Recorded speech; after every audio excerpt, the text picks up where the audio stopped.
आज दिनांक 20 ऑगस्ट 2025 रोजी दुपारी 2 वाजता पन्हाळगडाकडे जाणाऱ्या मुख्य रस्त्यावर एकेरी वाहतूक सुरू आहे. सतत सुरू असलेल्या मुसळधार पावसामुळे रस्त्यावर पाणी साचले असून वाहन चालकांना अडचणींचा सामना करावा लागत आहे. पावसाचा जोर असाच कायम राहिला तर हा मार्ग पूर्णपणे बंद होण्याची शक्यता व्यक्त केली जात आहे. त्यामुळे गडाकडे जाणाऱ्या पर्यटकांसह स्थानिकांना प्रशासनाने सावधगिरी बाळगण्याचे आवाहन आणि पर्यायी मार्गाचा वापर करण्याचे आवाहन केले आहे. तारा न्यूजसाठी प्रतिनिधी शहाबाज मुजावर, पन्हाळा.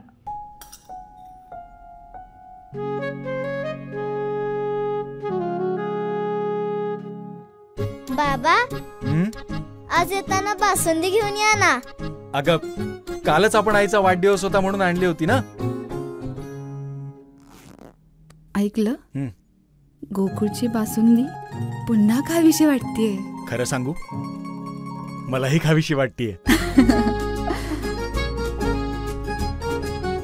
पुन्हा पुन्हा खावीशी वाटणारी गोकुळ बासुंदी.